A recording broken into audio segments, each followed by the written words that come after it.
Welcome here to another episode of listening to my thoughts. Actually, me sharing my thoughts with you on what I think is, I don't know, but whatever. To those who are new to I don't know, to the channel or to what, but those who are new, my name is supposed to April, and I'm using this space to share my thoughts with the world, or if it reaches that, but at the meantime, with whoever whom it may concern. Is that, yeah, to whomever it may concern. um okay, so i had uh I saw like a really engaging question yesterday, which was I never really thought of it, but it was really interesting. So the question was, would you be a different person if you were given a different name? Given, like, ever since my name is supposed to April, let's say maybe I was named Jonathan, or maybe I'll say um Uzanimvula, something around those lines, like, would I have been a different person? So I think it comes to being to the question asking, if does a name actually um does a name create a person? Which, to me, I believe it sort of does, because I mean, back in the days, names were like really important, in a sense of, they believe that it sort of shapes a child's future. So I think that if you were given a different name, you would, at some, I don't know, but at the same time, it's kind of crazy, because you'd find like kids with beautiful names doing things that are like um which are like, which don't resonate with their names. You get what I mean? I mean, also, I feel like names did have a meaning, but I mean, like, there are many external factors that like affect a person's future. If you get what I mean.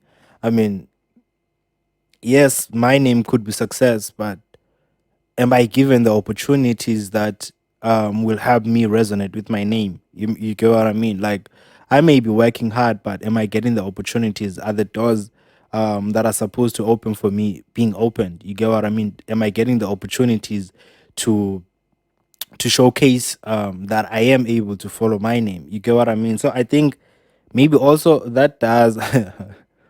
I mean, like, also, I mean, like, okay, then there are names that are uncontrollable. Like, let's say you're called Beauty and you're not beautiful, but then that also creates another question. I mean, is there beauty? Is there a universal beauty, or is there an individual beauty? Like, to break it down, is there a standard beauty that, as the universe, we accept, or like we declare that this is beautiful, and then, or is it like a matter of, I personally feel like, or I personally see that this person is beautiful, and someone else might not see that, and I also believe that, but then there's a saying. Actually, there is a saying in my culture that says, "Amehlo aphakelani." That means, like, eyes don't see the same thing this very same way. We can see the very same person, but we can feel like, we can see that, or I can say that that person is ugly, and then the other one would say that person is beautiful.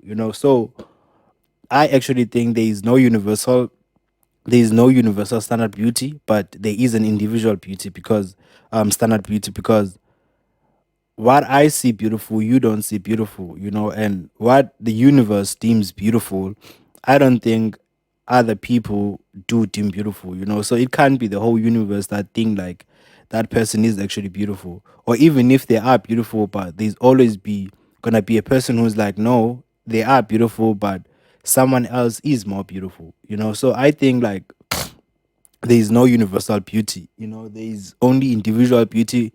But then what creates a sort of universal beauty the um could be a lot of people actually agreeing that that particular person is beautiful. So let's say maybe about 100 people, or about 1,000 people, out of okay, let's say maybe about 100,000 of people, out of, let's say, maybe 500,000, they actually believe that that person is beautiful. We can, because we only hear the 100,000 out of the other like 400,000, we can actually say, I don't know, this scale is wrong. 4 out of 5 people, they're actually saying that that particular person is beautiful.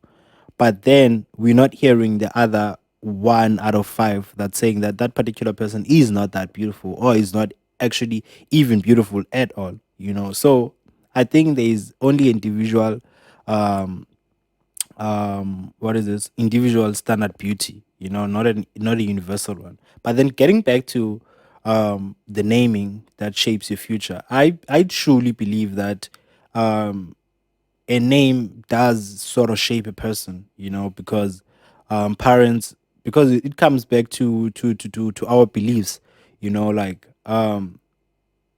which begs another question actually, like is our sorry, is our reality is our perception of reality based on our beliefs, or is it the opposite actually, you know? Because I mean, if you think about it, you grow up believing in certain things, so that does actually shape your future. So if you're given a name that that declares a certain thing, let's say maybe like my name is supposed April, so that's like your actually my name is supposed, not supposed April. Supposed April means our gift. Okay, it translates to our gift.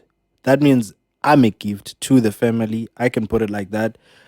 And now if my family speaks that into me, as my family actually does speak that to me, I tend to believe that I should be a gift to the family. You get what I mean? You know, and I believe that I've done some things to show that I am actually the gift for the family, you know, and because they speak it commonly or a lot to me, it turns out to become a belief that turns into a certain of a into certain of a reality. You know, you get what I mean? To certain reality, to in a certain extent, it gets to become a reality because I actually believe that my name carries so much weight and it sort of shapes my future because that's what I believe in. So saying so belief does actually shape your reality. Yay. So belief does shape your reality, and your reality can't be shaped by your belief. Your reality can't shape your belief. But then now that's kind of crazy because it gets to a point whereby I mean, like you tend to believe in Gobon. You know, we have that thing, you believe what you see. So if you believe what you see, then that means your reality does shape your belief. Wow, that's actually interesting. So yeah, I guess there are two types of people in life. There are those that let their beliefs shape their future, and there are those who believe based on what they've seen. Yeah, there are those people that believe based on what they've seen.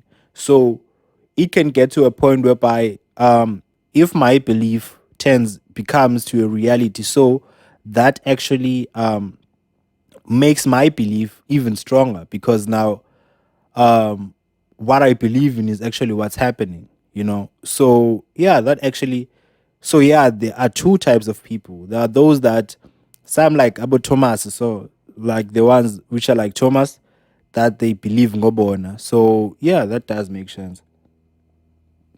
So yeah, there are two people. Actually, it comes back to a certain um I think there are always two types of people in each and every question, you know, but then there are also things that are like standard.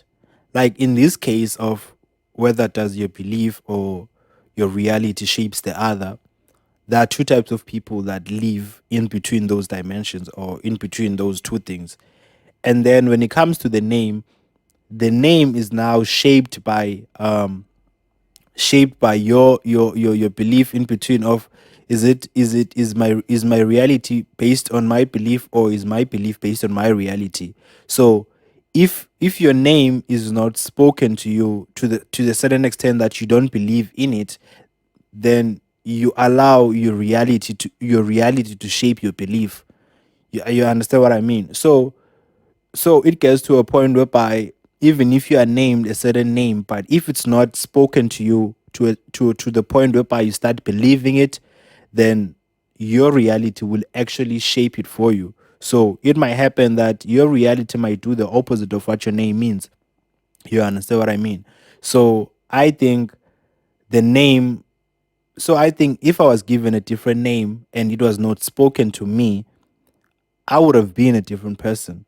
But if I was given a certain name that sort of correlates to the name that I have currently, and it was spoken to me the very same way my name is currently being spoken to me, I think I would have been the same person. But yeah, I would have been the same person, and most probably I would have been in the very same position that I'm in right now. But if my name was not spoken to me, I to the extent to the point whereby I start believing in it, I don't think that I would have been in the very same position that I am now. Maybe I would have been maybe I would have tried to prove my name that my name actually weighs something, or I would have like sort of really hey whatever sort of like fought, retaliated. I would have sort of retaliated. Like I was like, why? There's no need for them to name me this because now they're making me feel like I have a sort of a burden and whatever and whatever. So I think because my name was spoken into belief and because I believe that my beliefs actually shape my future, I think my name would have been my name changing wouldn't have necessarily changed the person that I am right now. Except if I was named a different name that was way different from supposed to. Let's say maybe I was named like but let's say I was named a name that's way different from um being a person. Let's say maybe I was named a person and a name like let's say maybe for example purpose let's say I was named beauty for so beauty doesn't necessarily shape a future, doesn't necessarily doesn't sort of but with that name I think I would have been different because now we're talking it doesn't necessarily talk on what my actions will be in the future, it just talks about my physical appearance. You understand what I mean? So I think a name that a name that sort of shapes a future is a name that sort of speaks action. So if it's a name that's like that, then I would have been a different person. But if it's a name, no, I would have been more likely the same person. But if it's a name that only talks about my physical appearances or yeah, my physical appearances, I think I would have been a different person. So yeah, I think answering that question, I think the name of a person does sort of builds up the character. I think that's the best way to put it. And it sort of comes back to the type of reality they believe in. Is it based on my belief or is my belief based on my reality? So those two things sort of correlate. And I think also I feel like each and every parent that names their kid, I believe that whatever they name their kids, they should actually speak it to their kids, so that they start to believe it. Because when they start to believe it, they tend to, I believe that they tend to sort of follow what their name stands for. You understand what I mean? So yeah, I think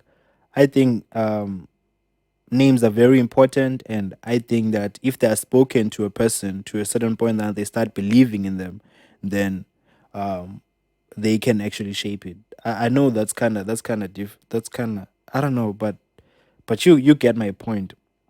And and there's another question that got to me actually, which was really fun for me because it was sort of sort of something that I was sort of fighting about for the longest time. It comes the question is asking that is not accepting is accepting that you're not accepting certain situation a form of acceptance. So let's say maybe I don't want to accept that the person that I love doesn't love me back. No, I am accepting that. Wait, I am not accepting. I am accepting the fact that I am not accepting that the person that I love doesn't love me back. That's what the question. That's what the question is. I feel like is that a form of acceptance? Personally, I feel like it is. Because when you don't accept something and you're not aware of it, you don't know that you're not accepting it. You just keep on pushing. Um you just you just blindfolded by your love, or let's say maybe it's death. You just, yeah, it's still because you love the person, so you're not accepting that they are gone, so you just blinded by love. um and then now when you start accepting that, um you accept that, you don't accept that they are gone, but you do realize that I'm not accepting that they are gone. You actually say to yourself that I don't accept that that particular person is gone. I don't want to accept it actually. You know, it is a form. You are now saying that I am accepting that that particular, I don't want to accept it, because it's actually you are accepting that that particular person is gone, but you're just telling yourself that you don't want to accept. You understand what I mean? So you do actually accept, but you don't want to say it out loud. Even though you're saying that I don't want to accept that, because by the moment you say that I don't want to accept that, that means you actually do saying that this person is gone, but you just don't want to accept it. And also, when it comes to love, you're saying that I don't want to accept that this person doesn't feel this particular way about me. You do know that they don't, but you just don't want to accept it. So it is a form of acceptance, but I feel like it's sort of toxic, because now it starts to drain you. If let's say maybe it's you loving a person, you then start to to become a nuisance to them. You start to also you just become sort of a fool for them, because now you're doing everything to show them that you love them, and they're doing everything to show you that they don't love you, and there is not a possibility for you to be with them. You understand what I mean? So I feel like that's wrong, and that's really not great for your mental health, because I feel like um we should be like, we should focus on our mental health a lot, and also not accepting that a person is gone is just, it's just gonna drain you a lot. You're just gonna um you're just gonna be that particular sad person. Every time you see their picture, you start being sad, like really sad, like it's still new. It's just gonna drain you. I feel like that, to answer the question, yes, it's a sort of acceptance, but it's a wrong type of acceptance, because it's gonna drain you mentally. And I feel like mental health is one thing that we should all like focus on, and like be big on, because that thing really does drain you, and I think it's one of the most toxic things to happen in your body. Because as like a physical scar, you can get a scratch, then it heals up, or you can be shot and it will heal. And it's just gonna be actually what's crazy is that if you get shot, at some point it gets to be a fun memory, because like you now boast about it or whatever. And and and a mental health type of training, or type of hurt, is sort of hard to what is this, to move away.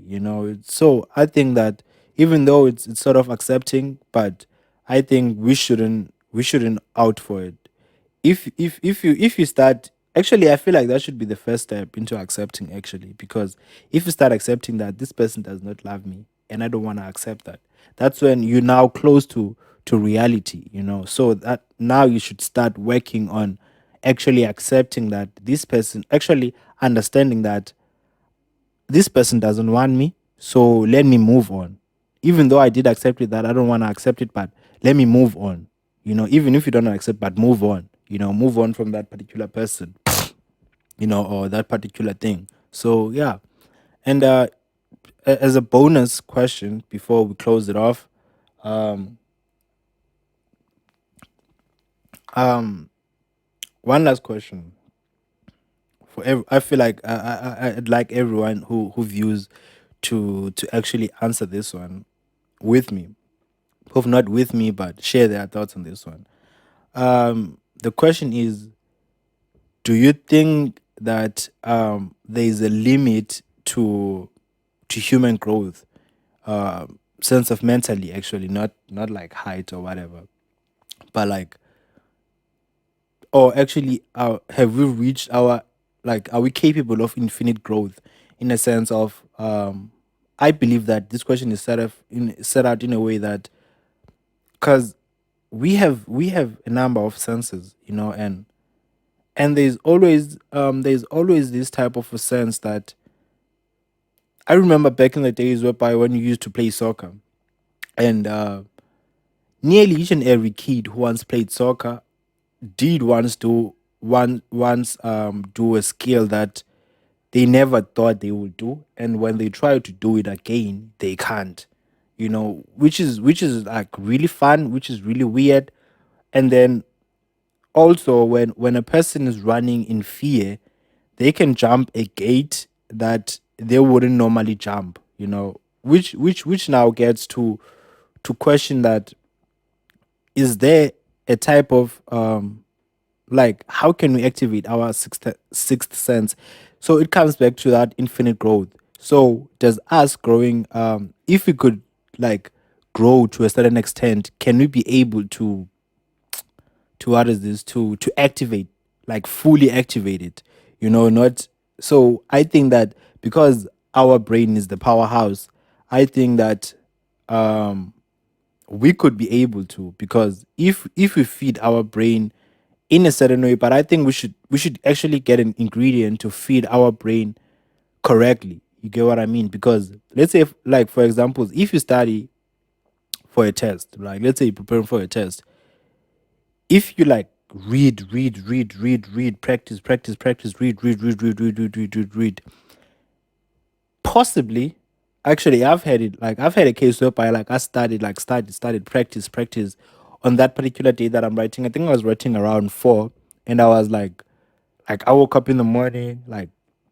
I practiced the day before, and I woke up in the morning, went to school in the morning, and then went to the library. I think around 9, studied, practice up until I think around 3 or half past 3. I think when I got to the test, my mind was like blocked, like was tired. So I think, so even though I did, like, feed my brain, but at some point it was like, nah, bro, so I think maybe if we could learn to feed our brain correctly, and, like, meditate, and, like, I think that our brain can be able to help us um do certain things that we never thought that we would be able to do, and most probably it would be also able to figure itself out, because I mean I mean, like, it's crazy because your brain can do infinite amount of things, but there are a lot of things that actually, what is this, like, fight with it, and there are a lot of things that sort of distract it. So I think maybe if we could learn how to do certain things, um, how to feed our brain correctly, I think most probably we could be able to reach the point whereby we are capable of infinite growth. Because I believe that we are actually capable of infinite growth. It's just that we need to help our brain figure it out, and we also need to find a way to help our brain to figure it out. But do share your thoughts, and I think that's all for today. Um, hope to see you. Peace out. Hope to see you again. Not hope to see you. Yeah, hope to see you again. Peace out.